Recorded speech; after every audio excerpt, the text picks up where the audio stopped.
Yeah, Rivers here with some cool tech, and here we have the highly anticipated Minix Neo X7 Android mini PC.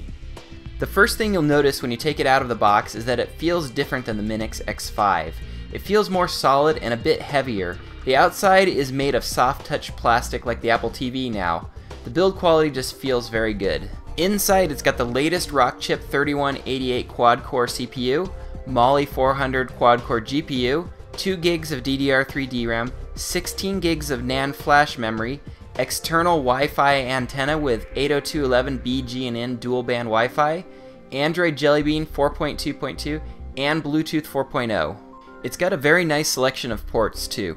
Over here on the back you can see it has an Ethernet port, 2 full-size USB ports, optical audio out, HDMI port, and a recovery mode button. Plus, on the side, you've got even more options with your OTG port, a full-size SD card slot, a full-size USB port, microphone in, headphone out, and power button. Here's everything that comes inside the box, including 2 different USB cables, a full-size HDMI cable, the remote, an antenna, and manual.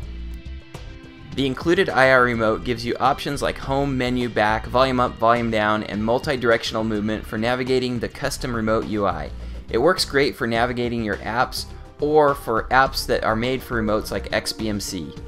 And finally, it's got a working power button, which a lot of Android PCs really need. This puts it into sleep mode like an Apple TV or Western Digital TV.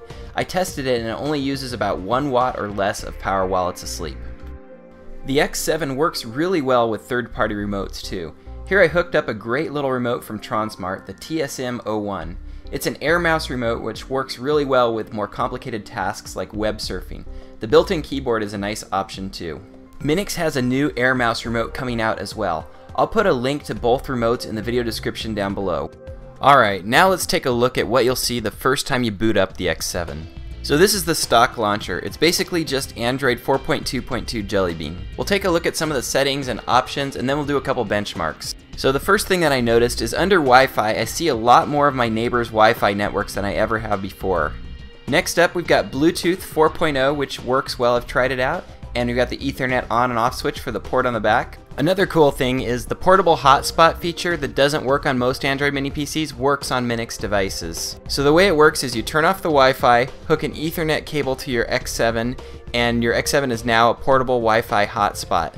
I tested this and the range and speed were really both pretty good. So you could use this as a router as well, although I prefer it as a media player. Next up, under display, you have an option to select your default launcher.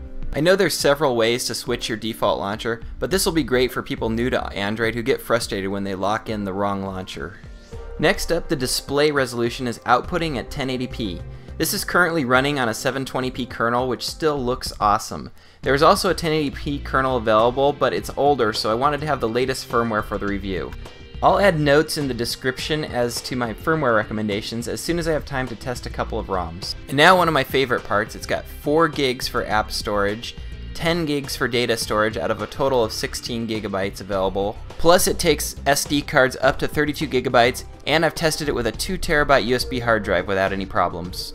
And finally, here's your Android version 4.2.2 and your kernel and build information. Now let's run a few tests on the X7. First, let's check out the Wi-Fi. I think the Wi-Fi in the X7 is the best I've seen on any Android mini PC so far. When I go into Wi-Fi Analyzer, I see a lot more networks available than on other devices. Also, it shows the signal strength as stronger than on a lot of other devices. The Wi-Fi chip on the X7 can run at either 2.4 GHz or 5 GHz band, so it's got even more speed options on there as well. Now let's check out some more information with CPU-Z. So here you can see it's an ARM Cortex-A9 architecture. It's got 4 cores, and right now they're running at 1.4 GHz. It can go all the way up to 1.6 GHz. And over here you've got a little bit more system information. So you've got Android 4.2, 2 gigs of DRAM, Rockchip CPU. Next up I ran Antutu Benchmark, which basically benchmarks the whole system. So it checks the CPU, the DRAM, the NAND, the GPU, everything. And we got a good solid score of 15,820. And finally I ran LinPack, which just does a quick CPU benchmark so you can compare it to other Android mini PCs, and it got a solid score of 125. I went ahead and installed some more resource intensive apps like Next Launcher 3D and this live wallpaper called Space Colony, but nothing really seemed to slow it down. The X7 held up very well, and even while running all this, still only uses 3 to 4 watts of power according to my watt meter. It stays very cool to the touch too, so hopefully that will help when I install a ROM with a 1080p kernel later. Another great thing about this device is that webcams are working pretty well on here. Most 4.22 devices don't have webcam support right now. I know of at least 5 Logitech devices that work on the X7, including the 920, which is a 1080p cam, and the 310, which is a great value cam. Here I'm running my old Logitech Quick Cam, which doesn't have that great of photo quality, but just to show that it does work. I'll put links to the webcams that I know work in the description down below. Next, I tested out Skype using my iPad and my wife in the other room. It worked, but the audio is a little buggy, probably because I'm using a non-supported Logitech Quick Cam. Stick to the supported cams and Skype should work for you. Also, I've read that support for my camera, the Logitech C525, should be coming to custom ROMs for the X7. Next, I wanted to try some gaming, so I plugged in my generic PS3 controller, went to settings and enabled it in language and input, and then configured the buttons in Shadowgun. I also tried my Xbox 360 controller, but it wouldn't work for me. Both controllers are corded USB controllers, but Bluetooth controllers should work if you use a third-party app like 6-Axis Controller. And finally, I've saved the best for last. Video on the Minix X7 is really good. It's liquid smooth, playing 1080p MKVs is no problem. Even home video shot in MTS format is pretty smooth on the X7. Here's a clip I shot on my Sony PJ710 camcorder, and it's just me walking down a path in the Sawtooths, but if you look in the properties, this clip is 1080p 60 frames a second. This clip really slows down a lot of other Android mini PCs, but the Minix X7 handled it pretty well, still maybe slightly slow. Home video footage is the hardest for any of these to play. MX Player and the Arcos video software both work great for playing HD video. Now I've tested this on lots of different 1080p MKV movies and they seem to play really nice and smooth. I can't show that on YouTube here, so here's some footage I shot at the aquarium that you can kind of get an idea of how it looks. The only downside I found during my review is XBMC is still not fully hardware accelerated. You can make it work with the MX Player version of XBMC, but it's not quite there yet.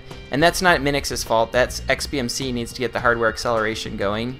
Now on the plus side, the X7 has improved build quality, which feels even more solid. It's got butter smooth video, apps work great and it's nice and stable. Webcams are now supported. It has a remote with a working power button and it sips power at only 4 watts. Be sure to look down below in the video description. I'll put a link to the Minix X7 and all the hardware and software you saw in the video in there. Also, the X7 should have some custom ROMs available pretty soon. As soon as they come out, I'll put a link in the video description to where you can get them. I'll make another video showing some custom ROMs running on the X7 as soon as I get some more time. If you like this video and you want to see more like it, hit that subscribe button and you'll see my videos as soon as they come out. And don't forget to give this video a like, it'll really help me out a ton. Thanks for watching, and as always, aloha.